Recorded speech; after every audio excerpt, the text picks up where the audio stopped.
মাত্র ৫ পিস কাঁচা মাংস আর কয়েক টুকরা আলু দিয়ে আজকে রমজান স্পেশাল একটা কাবাব রেসিপি আপনাদের করে দেখাবো, যেটা কিনা তৈরি করতে কোনো প্রকার ডালেরও প্রয়োজন হবে না। আর এই রেসিপিটা একবার যদি তৈরি করে খান, বারবার আপনারা এটাই করতে বাধ্য হবেন, এতটাই মজাদার এবং সুস্বাদু। তো চলুন দেখে আসি।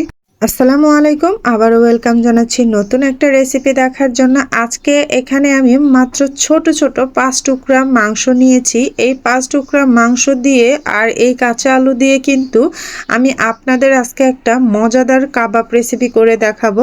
যে কাবাবটা তৈরি করতে এখানে কোনো প্রকার ডালের প্রয়োজন হবে না, ডাল ছাড়াই কিন্তু আপনারা এই কাবাবটা তৈরি করে নিতে পারবেন। অনেকে আছে কিডনির সমস্যা রোগী আছে যারা ডাল খেতে পছন্দ ডাল খেতে চাইলেও খেতে পারে না, কিন্তু তারা কাবাবটা অনেক পছন্দ করে, কিন্তু কাবাবে তো ডালের প্রয়োজন হয়, এটা ভেবে অনেকেই কাবাব তৈরি করে না। কিন্তু তারাও আজকে এই কাবাবটা দেখলে কাবাব তৈরি করে খেতে পারবেন, যেখানে ডালের কোনোই প্রয়োজন হবে না। তা আমি কিন্তু এই অফ ক্যামেরায় আলু আর এই মাংসটা সিদ্ধ করে নিয়েছি। তো দেখুন মাংসটা খুব ভালো করে কিন্তু সিদ্ধ হয়ে গেছে আর আলুগুলো সিদ্ধ হয়ে গেছে। আমি হাতে ম্যাশ করে নিচ্ছি। আপনারা চাইলে কাঁটা চামচের সাহায্যেও এটা ম্যাশ করে নিতে পারেন, তবে হাত দিয়ে করলেই সবচেয়ে বেশি বেটার হয়। হাতের কাজ কখনোই চামিচ দিয়ে হয় না। তো আমার কিন্তু এটা ম্যাশ করা হয়ে গেছে। এখানে আমি আরো অনেক কিছুই কিন্তু উপকরণ মিশাবো। আর আজকের এই রেসিপিটা অবশ্যই রমজান স্পেশাল হিসেবে তৈরি করবেন, খুবই ভালো লাগবে। তো এখানে দিয়ে দিলাম একটা সিদ্ধ ডিম, কুচি করে কেটে দিয়েছি। আর এখানে পেঁয়াজ বেরেস্তা দিয়েছি হাফ বাটি। পেঁয়াজ বেরেস্তাটা অবশ্যই করে দেওয়ার চেষ্টা করবেন, এতে করে কাবাবের হাজার গুণ স্বাদ বেড়ে যাবে। এখানে কাঁচামরিচ, ধনিয়া পাতা, পুদিনা পাতা কুচি দিয়ে দিলাম। আর এগুলা দিলে কিন্তু কাবাবের টেস্ট আরও বাড়বে। দিয়ে দিলাম গরম মশলার গুঁড়া, দিয়ে দিলাম জিরা ভাজা, দিয়ে দিলাম এখানে আদা রসুন বাটা, দিয়ে দিলাম এখানে হালকা মরিচ গুঁড়া, দিয়ে দিলাম এখানে ধনিয়া গুঁড়া, দিয়ে দিলাম সামান্য হলুদ গুঁড়া। এখন দিয়ে দিচ্ছি কর্নফ্লাওয়ার ১ টেবিল চামচের মতো, দিয়ে দিব একটা স্বাদে ম্যাজিক। আমার ঘরের সকলেই স্বাদে ম্যাজিকটা খুবই পছন্দ করে, তাই আমি ব্যবহার করলাম। তবে এই কাবাবে ব্যবহার করলে খুবই টেস্টটা ভালো আসে। অবশেষে দিয়ে দিলাম পরিমাণ মতো লবণ। লবণটা অবশ্যই বুঝে ব্যবহার করবেন, খুব বেশি যেন না হয়ে যায়। এখন সমস্ত উপকরণ ভালো করে এটাকে মুথে মেখে নিতে হবে, যাতে করে পেঁয়াজ বেরেস্তাগুলো মিশে যায় আর সমস্ত উপকরণ একসাথে মিশে যায়। তো আমি কিন্তু দেখছেন একদম কচলে কচলে এটাকে মেখে নিচ্ছি। আপনাদের যেভাবে খুশি আপনারা মেখে নিতে পারেন। তো এভাবে করে দেখুন আমার কিন্তু মাখা কমপ্লিট হয়ে গেছে। এখন আমি এটাকে সুন্দর করে কাবাবের শেপ দেব। তার আগে আমার হাতটা ভালো করে পরিষ্কার করে নেব, যাতে করে এটা আমার হাতে না লেগে যায়। এই রমজানে ইফতারের টেবিলে এরকম একটা কিন্তু রেসিপি অবশ্যই করে দেখবেন। প্রতিদিন এই রেসিপিটা খুঁজবেন, দেখবেন এটা এত মজাদার। তো এই পর্যায়ে আমি হাতটা ভালো করে পরিষ্কার করে ধুয়ে নিয়েছি। এখন এটাকে আমি যে কোনো শেপের তৈরি করে নেব। আপনাদের ইচ্ছা মতো আপনারা করে নিতে পারেন, তবে আমি একটু লম্বাটে শেপ করে নিচ্ছি। আপনাদের যেরকম ইচ্ছা আপনারা করে নিতে পারেন। তো আমি এরকম করে নেব। আমি আজকের রেসিপিটা এরকম লম্বা লম্বা করে নেব। আপনারা গোল অথবা চেপটা বা কাটলেট সাইজেরও করতে পারেন।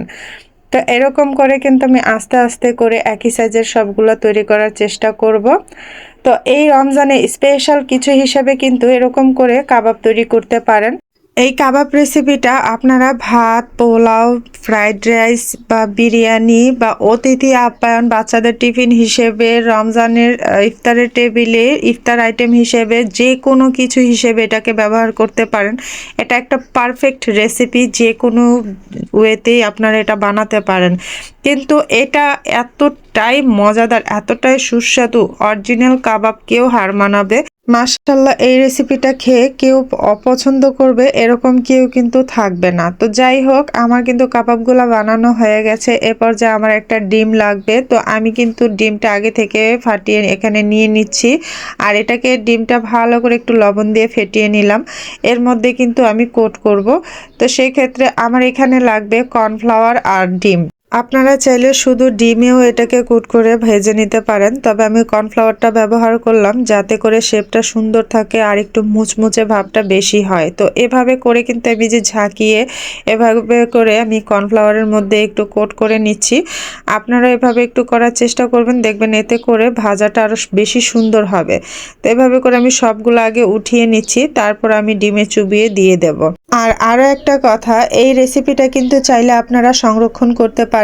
এভাবে করে কোট করে কিন্তু আপনারা একটা বক্সে ভরে রেখে দিতে পারেন, সারা মাস জুড়ে এটাকে খেতে পারবেন। যখন খুশি তখন নামিয়ে প্রায় 10 মিনিট আগে নামিয়ে এটাকে কিন্তু ভাজা করে নিলেই আপনাদের খাওয়ার জন্য প্রস্তুত হয়ে যাবে। তো এভাবে করে বানিয়ে কিন্তু সংরক্ষণ করেও রাখতে পারেন। তো আমার সবগুলো কোট করা হয়ে গেছে। এবার একটা ফ্রাই প্যানে তেল বসিয়ে দিয়েছি, তেলটা হালকা গরম হয়ে গেছে। এখন আমি ডিম দিয়ে এটাকে কোট করে আমি তেলের মধ্যে দিয়ে দেব। তো দেখুন, এটা কিন্তু বানাতে খুবই সহজ, খুবই কম উপকরণ লাগে, খুব বেশি মাংসেরও প্রয়োজন হয় না, খুব বেশি কিছুরও প্রয়োজন হয় না। শুধু একটু বুদ্ধি আর একটু সময় নিয়ে এটাকে কাজ করলেই কিন্তু এত সুন্দর একটা রেসিপি তৈরি করে নিতে পারেন। এটা কিন্তু যে কোনো মেহমান আপ্যায়নে ব্যবহার করতে পারেন। এটা একদম বেস্ট একটা কাবাব রেসিপি। এটা যে ডাল দিয়ে তৈরি করা না, এটা খেয়ে কেউ বুঝতেই পারবে না, এতটা সুস্বাদু, মজাদার আর মুখরোচক। আসলে এই রেসিপিটা যারা না খাবেন তারা মিস করবেন। রমজানে একবার হলো এই রেসিপিটা করে দেখুন, আপনাদের ইফতারের টেবিল একদম পরিপূর্ণ হয়ে যাবে। তো এরকম একটা রেসিপি কিন্তু বাচ্চারা অবশ্যই পছন্দ করে। আমার ঘরের বাচ্চারা তো একদম খেয়ে এটার অনেক ফ্যান হয়ে গেছে, বলেছে আবার তৈরি করে দিতে। ইনশাল্লাহ আমি আবার তৈরি করব, একটু নতুনভাবে তৈরি করে আপনাদের সাথে আবার শেয়ার করব।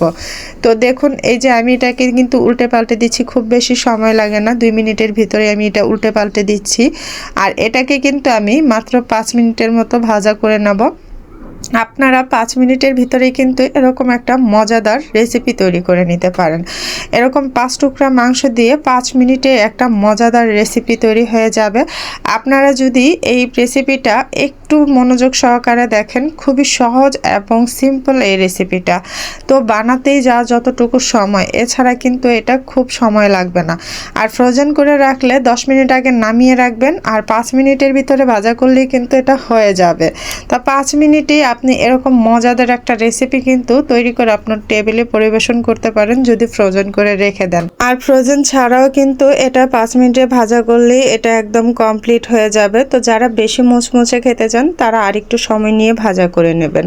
তা আমি 5 মিনিটেই এটা ভাজা করে নিয়েছি। তো এরকম একটা অসাধারণ রেসিপি 5 মিনিটে তৈরি করা যায়, আপনারা কি কেউ ভাবতে পারেন? খেতে অতুলনীয়, অবিশ্বাস্যকর এই রেসিপিটা যদি আপনি তৈরি না করেন তাহলে বুঝতেই পারবেন না এটা কতটা মজাদার। আপনারা একবার হলো এই রমজানে তৈরি করে দেখবেন। আর দেরি কেন, আজকেই তৈরি করে দেখুন না। যদি ঘরে 5 টুকরা মাংস থাকে, তো এই তো আমার ভাজাভুজি হয়ে গেছে। আমি এখন এটাকে নামিয়ে নেব, যেহেতু উপরে ডিম দেওয়া, ভাজা করতে খুব বেশি সময় লাগে না। তারপরে একটু স্লো হিটে ভাজা করবেন যাতে করে এটা পুড়ে না যায় আর ভিতরের মশলাগুলো সুন্দর করে হয়ে যায়। তো দেখুন, আমি কিন্তু এটাকে নামিয়ে নিচ্ছি। খুবই সুন্দর এবং মজাদার সুস্বাদু এই রেসিপিটা। আমার তো দেখে খুবই লোভ লাগছিল, কতটা সুন্দর হয়েছে। তো আমার প্রস্তুত হয়ে গেল সবগুলা কাবাব রেসিপি। দেখতেই পাচ্ছেন কতটা সুন্দর এবং লোভনীয়, বা কতটা কম সময় এটা হয়ে গেছে। তো আজকের এই রেসিপিটা মিস করবেন না, আজই আপনারা তৈরি করে নিন। ঝটপট 5 মিনিটে ইফতার রেসিপি। ইফতারের টাইমটাও বেঁচে গেল, মজাদার মুখরোচক খাবারও হয়ে গেল। তো একটা আপনাদের ভেঙে দেখাচ্ছি ভিতরের অবস্থাটা কীরকম। তো দেখতেই পাচ্ছেন কতটা সুন্দর এবং কতটা দেখতে লোভনীয় হয়েছে। তো এই রেসিপিটা মিস করবেন না, আজই তৈরি করুন। যদি ভালো লাগে অবশ্যই লাইক, কমেন্ট, শেয়ার করে আমার চ্যানেলের পাশে থাকবেন।